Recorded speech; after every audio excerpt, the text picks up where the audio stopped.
नमस्कार, मैं Jitendra Gupta star city news की तरफ से। मैं आज इस वक्त मौजूद हूँ मटियाला विधानसभा के छावला वार्ड में। हमारे बीच भाजपा के वरिष्ठ कार्यकर्ता प्रवीण द्विवेदी जी से हम सीधी बात करेंगे।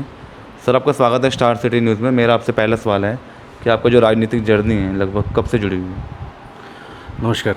मेरा करीब ये मानिए 2020 में कभी 19-20 साल हो गया। 19-20 साल हो गए सर आपको। और आप कहीं विभिन्न पद पर रह के अपने कार्य किए हैं? मैं स्टार्टिंग किया था जब अपना कॉलेज शुरू किया, तब से ही जुड़ा हूँ राजनीति से। यहाँ साउथ कैंपस में एक Delhi college of arts and commerce बोल के कॉलेज है जी। वहाँ की यूनियन में 2 बार इलेक्शन भी जीता मैं।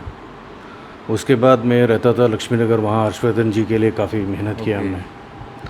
उसके बाद कुछ समय बाद मैं हरिनगर आ गया था, तो वहाँ भी सरदार जी के लिए काफ़ी बल्ली जी के लिए बहुत मेहनत किया। फिर पिछले 12 साल से करीब यहाँ हूँ, तो हमारे परवेश जी हैं, उनके लिए मेहनत किया। हमारे राजेश गहलोत जी हैं, उनके लिए। फिर पवन भाई हैं। तो ये परिवार के लिए मेहनत तो काफ़ी, मतलब 20 साल से कहिए कि पार्टी में 20 साल से जुड़े हैं, लेकिन परिवार से तो जैसे जब से जन्म हुआ है तब से जुड़े हैं, क्योंकि हमारे माता पिता भी जनसंघ से जुड़े हुए थे। जी। दादाजी भी बहुत 1950 में करीब बनारस में उन्होंने वहाँ से शुरू किया था राजनीतिक करियर।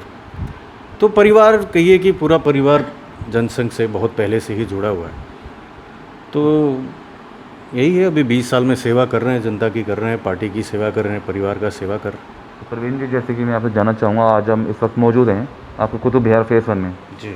यहाँ की जो जनता है आपसे काफ़ी उम्मीद लगाए बैठी है कि काफ़ी आप समाज के लिए काम कर रहे हैं। और अभी जो कोरोना महामारी फैली हुई थी, उस दौरान आपकी क्या सेवा रही थी? देखिए, कोरोना के समय में सबसे बड़ा प्रॉब्लम ये हो गया था कि एक तो यहाँ से जो एक प्रोपेगेंडा फैलाया गया जी। कि बसें तैयार हैं और सब सुविधा तैयार है, जिससे आप यूपी, बिहार, एमपी, जहाँ से भी, राजस्थान से जितने भी लोग आए हुए हैं, तो उनको बसें मिल जाएंगी और सारा मतलब सुविधाएं मिलने के बाद उनको घर तक छोड़ा जाएगा। तो इससे क्या हुआ कि खलबली सी मच गई। बिल्कुल। इस प्रोपेगेंडा ने ऐसा किया कि जो भी जितने भी लोग बाहर से आए थे, हमारे बिहार से हो, यूपी से हो, छत्तीसगढ़ से हो, झारखंड से हो, राजस्थान वगैरह, एमपी, उन्होंने क्या किया कि सारा सामान पैक करके, और गाड़ी वगैरह कुछ था ही नहीं, वो पैदल ही निकलने लगे। पैदल यात्रा, हाँ जी। पैदल निकलने लगे। एक तो पहले उनको समझाना ज़रूरी था, ये हमने बहुत कोशिश किया। कई को हमने झोर पे भी रखा, आपने देखा होगा। फिर पीछे हनुमान चौक के बाजू में भी एक वहाँ दुर्गा पूजा होता है, वहाँ भी हमने कुछ लोगों को रखा। फिर हमने देखा कुछ दिनों बाद कि नहीं, उससे जो चले गए बेचारे वो तो चले गए, लेकिन जो बाकी रह गए हैं उनको खाने पीने की सुविधा नहीं है, उनको 2 वक्त का ढंग से रोटी नहीं मिल रहा। छोटे छोटे बच्चे, 4 साल 5 साल के बच्चे, दूध नहीं है, कुछ काफ़ी दिक्कतें थी। काफ़ी दिक्कतें थी। तो हमने ठीक अपने दरवाजे पे ही पूरे लॉकडाउन में रोज़ करीब 800 से 1000 लोगों को भोजन कराया, और करीब 15 से 20 हज़ार हमने मास्क बांटे, अभी भी बांट रहे हैं। और आप ये मानिए कि सैनिटाइजर्स करीब 6000 पीस तो अकेले मैंने बांटे। सर, आपने सब चीज़ आपने कैसे मैनेज की? देखिए, वो तो माता रानी का आशीर्वाद है, वो मैनेज हो जाता है। आपका एक सेवा भाव होना चाहिए। सेवा भाव जिस दिन हो जाएगा, उस दिन वो मैनेज कहीं से भी हो जाता है। जी सर, आपने सेवा की, मगर उस समय आपकी क्या सुरक्षा व्यवस्था थी सर? फुल सुरक्षा। अभी ये सोचिए कि आपका इंफ्रारेड थर्मोमीटर से लेके हर चीज़ का स्कैनिंग, हर एक चीज़ का एक एक दिन का पूरा वीडियो हमने रखा हुआ है।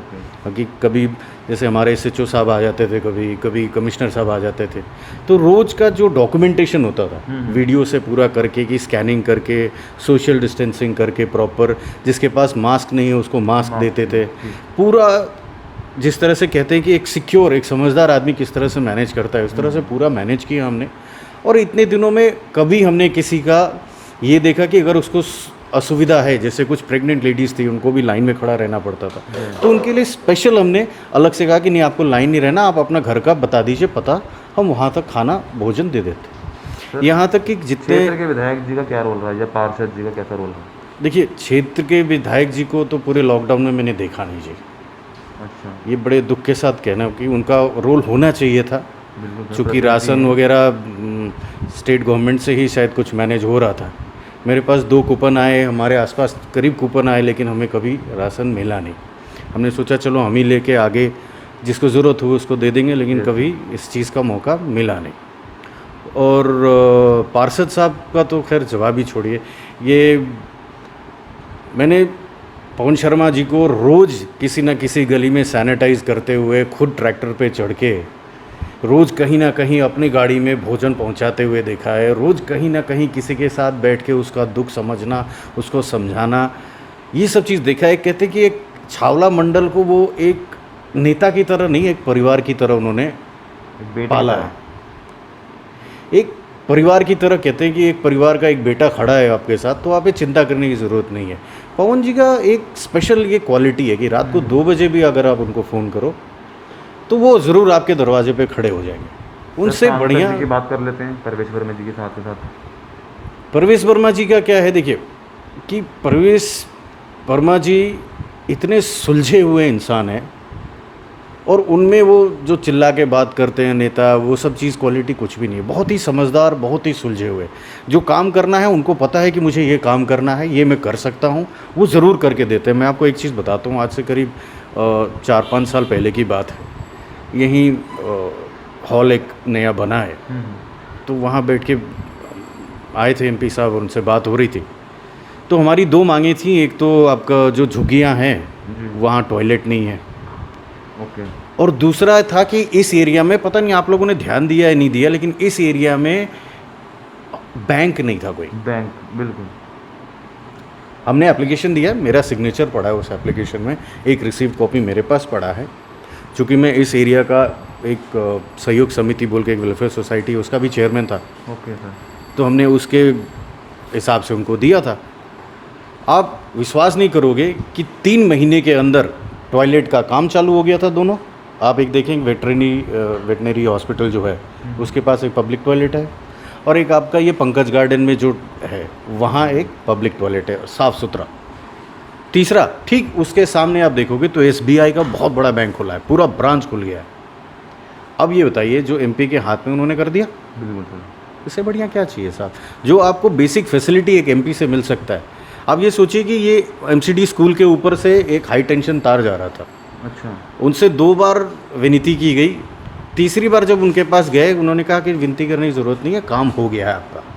और देखा गया तो 1 हफ्ते के अंदर वो पूरा तार स्कूल के नीचे से पूरा ले जाया गया और काम हो गया। तो MP साहब का तो जवाब नहीं साहब, बहुत ही सटीक, बहुत ही समझदार है। कहते हैं ना, एक लेगेसी है। वो साहिब सिंह वर्मा जी के टाइम से उन्होंने राजनीति देखी है, उनको पता है कि ये जो ऐसे ही छुटमुट बातें होती रहती हैं, उसका जवाब ना भी दे तो ठीक है। उनको जो काम करना है वो करते हैं। कर्मण्येवाधिकारस्ते मा फलेषु कदाचन। तो कर्म करना परवेश भाई का, उनका कर्तव्य है, वो करते हैं। लोग दुनिया बोलते हैं, बोलते रहने दीजिए। सर अभी जैसे नई टीम अभी जैसे गठित हुई है मंडल और जिले की, जी तो क्या लगता है संगठन कितना मजबूती की ओर जा सकता है, और आने वाला जो प्लान है 22 में चुनाव है, जी तो क्या रुझान देखने को मिल सकता है इस बार? देखिए, इस बार जो टीम बना है, जो मेरा अपना दृष्टिकोण है, वो इस बार कोई बड़ा नेता या किसी बड़े ओहदे वाले या परिवारवाद इस तरह जी, से? वो सब नहीं है। मैं कहता हूँ जो हमारे दीनदयाल उपाध्याय जी का दृष्टिकोण था कि सबसे अंतिम में जो बैठा हुआ है उसको मौका दो। तो इस बार मुझे बहुत खुशी है इस बात की कि इस बार उन लोगों को मौका मिला है जो असल में जनता के बीच में है, जो सही में जनता की सेवा करते हैं, और जो अंतिम में खड़ा है उसका भी ख्याल रखा गया। बिल्कुल। तो इससे बढ़िया बात ये चीज़ तो सिर्फ भाजपा में मिलेगी जी। तो MCD में क्या रुझान देखने को मिल सकता है इस बार? 272 सीटें हैं सर दिल्ली में। नहीं, रुझान तो क्या है, उसमें यही होगा, इससे और सीटें बढ़ा के ले आएंगे हम। तो आप चुनाव लड़ेंगे आगे सर? नहीं सर, हम पार्टी की सेवा करते हैं।